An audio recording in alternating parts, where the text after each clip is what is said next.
కనిపించిందా, కల్వకుర్తి కనిపించిందా, నెట్టెంపాడు కనిపించిందా, కోయిల్ సాగర్ కనిపించిందా, ఎస్ఎల్బిసి కనిపించిందా?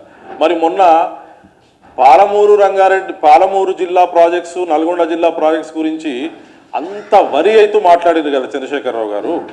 మరి మీకు అంత వరి ఉన్నప్పుడు 2015లో మీరు వాటర్ షేరింగ్ అగ్రిమెంట్ చేసుకుంటున్నప్పుడు 299 టీఎంసీ తీసుకుంటున్నప్పుడు నాకు ఇంకా ఈ ప్రాజెక్టులకు నీళ్లు కావాలని చెప్పి మీరు ఎందుకు ఎక్కువ అడగలే? నెక్స్ట్ ఇది పోనీ ఇంకో మాట ఏమంటారంటే ఎప్పుడు కూడా చంద్రశేఖరరావు గారు కానీ వారి పార్టీ వాళ్ళు కానీ మేము ఒక్క సంవత్సరానికే ఒప్పుకున్నాం 299 టీఎంసీ.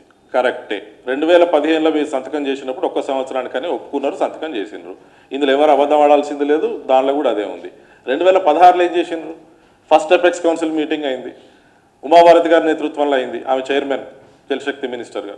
మెంబర్స్ చంద్రబాబు నాయుడు గారు చీఫ్ మినిస్టర్, అప్పుడు మన చీఫ్ మినిస్టర్ చంద్రశేఖరరావు గారు. వాళ్ళ ముగ్గురు సంతకాలతోటి వెళ్ళిన మీటింగ్ మినిట్స్ ఇవి. అజెండా పాయింట్ నెంబర్ 2 చూడండి. మళ్ళొక సంవత్సరానికి కూడా ఇంతకు ముందు అగ్రిమెంట్ ఒప్పుకుంటున్నాము, సంతకాలు చేసినారు, ఇంకో సంవత్సరానికి ఒప్పుకున్నారు. నెక్స్ట్ ఆ తర్వాత చూడండి, ఫస్ట్ మీటింగ్ చెప్పిన, సెకండ్ మీటింగ్ చెప్పిన తర్వాత 2020లో ఆ తర్వాత కొనసాగింపుగా ప్రతి సంవత్సరం కొనసాగించుకుంటూ ఎవరెవరు అటెండ్ అయినారు, ఏ మీటింగ్లు అటెండ్ అయినారు, ఎవరు సంతకం చేసిండ్రు చెప్తున్నా. అక్కడ నేను చెప్పే ప్రతి దానికి కూడా అఫీషియల్ డాక్యుమెంట్స్, సైన్డ్ డాక్యుమెంట్స్ తోటి ఆ కోట్ చేస్తూ డేట్స్, ఎవరి సంతకాలు ఉన్నాయో చెప్తున్నా మీకు. ఎందుకంటే ఈ ప్రాసెస్లో నేను ఉన్నా కాబట్టి నాకు ఖచ్చితంగా తెలుసు. ప్రతి సంవత్సరం పెంచుతూ పోయాను. చివరికి 2020లో అసలు మొత్తం ట్రిబ్యునల్ అవార్డు వచ్చేదాకా మేము 299 జాలని సంతకాలు చేసాం.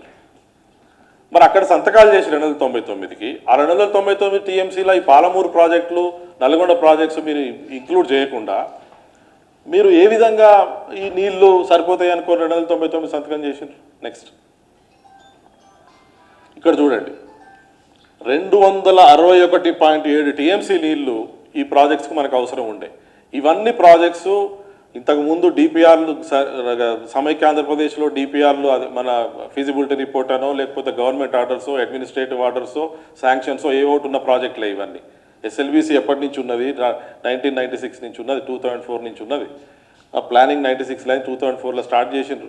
మీరు చూడండి, శ్రీశైలం ఎడవ కాలువ SLBC 40 TMC, Kalwakurthy 53 TMC, Nettempadu 25.4, Palamuru Rangareddy 90, డిండి 30, కోయిల్ సాగర్ 3.3, నికర జలాల ఆధారంగా భీమా 20.